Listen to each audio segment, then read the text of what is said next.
बोलो वृंदावन बिहारी लाल की जय। आज हम वैशाख मास महात्म के अध्याय 7 का श्रवण करेंगे। अध्याय 7 में आज हम सुनेंगे राजा पुरयसा को भगवान का दर्शन, उनके द्वारा भगवत स्तुति और भगवान के वरदान से राजा की सायुज्य मुक्ति। तो आइए शुरू करते हैं।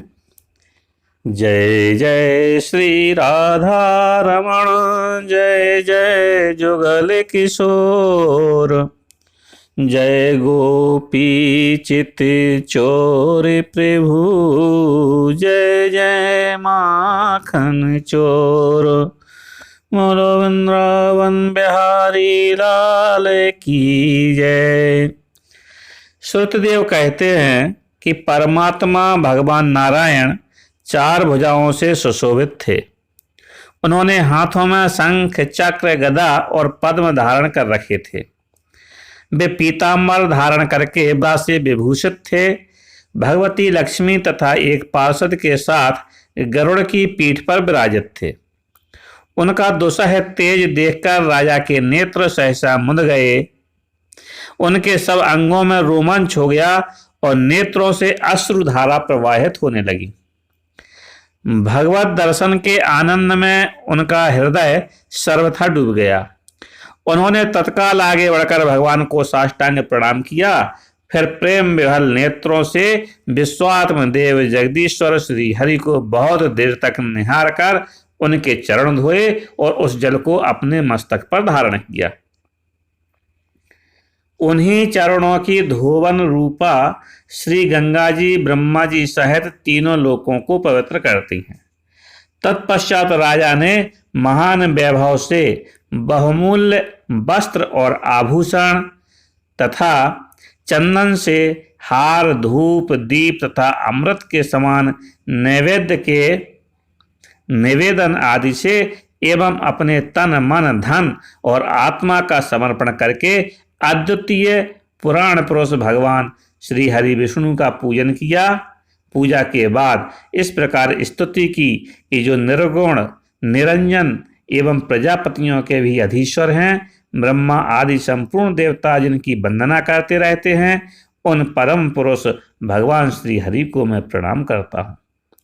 शरणागतों की पाप राशि का नाश करने वाले आपके चरणार विंदों को परिपक्व योग वाले योगियों ने जो अपने हृदय में धारण किया है, यह उनके लिए बड़े सौभाग्य की बात है। बढ़ी हुई भक्ति के द्वारा अपने अंतःकरण तथा जीव भाव को भी आपके चरणों में ही चढ़ाकर वे योगी जन उन चरणों के चिंतन मात्र से आपके धाम को प्राप्त हुए हैं। विचित्र कर्म करने वाले आप स्वतंत्र परमेश्वर को नमस्कार है। साधु पुरुषों पर अनुग्रह करने वाले आप परमात्मा को प्रणाम है। प्रभु, आपकी माया से मोहित होकर मैं स्त्री और धन रूपी विषयों में ही भटकता रहा हूं। अनर्थ में ही मेरी अर्थ दृष्टि हो गई थी। हे प्रभु, हे विश्वमूर्ति, जब जीव पर आप अनंत शक्ति परमेश्वर की कृपा होती है, तभी उसे महापुरुषों का संग प्राप्त होता है, जिससे यह संसार समुद्र गोपद के समान हो जाता है। हे ईश्वर, जब सत्संग मिलता है तभी आप में मन तथा बुद्धि का अनुराग होता है। मेरा समस्त राज्य जो मुझसे छिन गया था, वह भी आपका मुझ पर महान अनुग्रह ही हुआ था, ऐसा मैं मानता हूँ। मैं ना तो राज्य चाहता हूँ, न पुत्र आदि की इच्छा रखता हूँ और न कोष की ही अभिलाषा करता हूँ, अपितु मुनियों के द्वारा ध्यान करने योग्य जो आपके आराधनीय चरणार विंद हैं, उन्हीं का नित्य सेवन करना चाहता हूँ।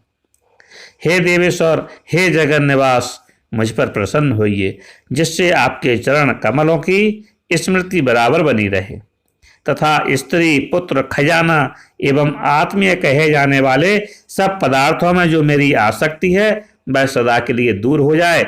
भगवान, मेरा मन सदा आपके चरणार विंदों के चिंतन में लगा रहे। मेरी वाणी आपकी दिव्य कथा के निरंतर वर्णन में तत्पर हो। मेरे ये दोनों नेत्र आपके श्री विग्रह के दर्शन में कान कथा श्रवण में तथा रसना आपके भोग लगाए हुए प्रसाद के आस्वादन में प्रवृत्त हो। हे प्रभु, मेरी नासिका आपके चरण कमलों की तथा आपके भक्तजनों की गंध विलेपन आदि की सुगंध लेने में, दोनों हाथ आपके मंदिर में झाड़ू देने आदि की सेवा में, दोनों पैर आपके तीर्थ और कथा स्थान की यात्रा करने में तथा मस्तक निरंतर आपको प्रणाम करने में संलग्न रहे। मेरी कामना आपकी उत्तम कथा में और बुद्धि अहरनिश आपका चिंतन करने में तत्पर हो। मेरे घर पर पधारे हुए मुनियों द्वारा आपकी उत्तम कथा का वर्णन तथा आपकी महिमा का गान होता रहे और इसी में मेरे दिन बीते। हे विष्णु, एक क्षण तथा आधे पल के लिए भी ऐसा प्रसंग न उपस्थित हो जो आपकी चर्चा से रहित हो। हे हरे, मैं परमेष्ठी ब्रह्मा का पद, भूतल का चक्रवर्ती राज्य और मोक्ष भी नहीं चाहता।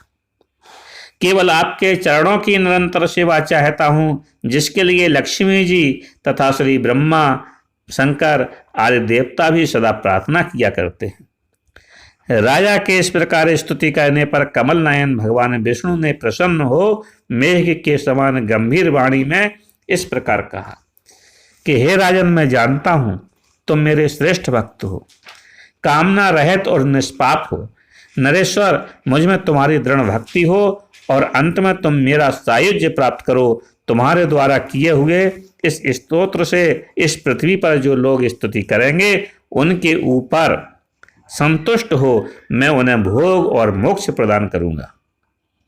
यह अक्षय तृतीया इस पृथ्वी पर प्रसिद्ध होगी, जिसमें भोग और मोक्ष प्रदान करने वाला मैं तुम्हारे ऊपर प्रसन्न होगा। जो मनुष्य इस तिथि को किसी भी बहाने से अथवा स्वभाव से ही स्नान दान आदि क्रियाएं करते हैं, वे मेरे अविनाशी पद को प्राप्त होते हैं। जो मनुष्य पितरों के उद्देश्य से अक्षय तृतीया को श्राद्ध करते हैं, उनका किया हुआ वह श्राद्ध अक्षय होता है।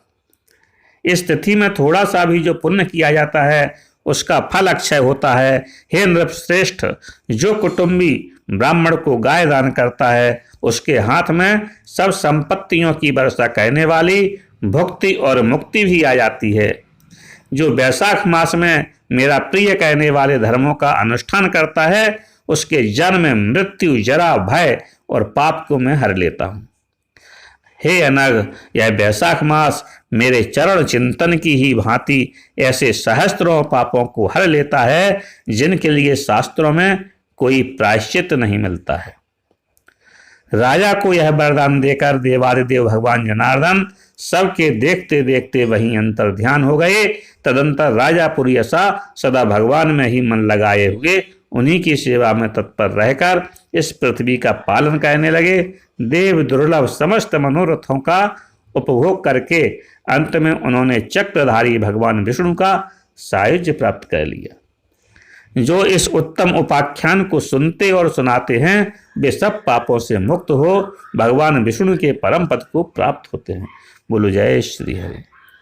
गोविंद बोलो, हरि गोपाल बोलो, गोविंद बोलो, हरि गोपाल बोलो, राधा रमण हरि गोविंद बोलो।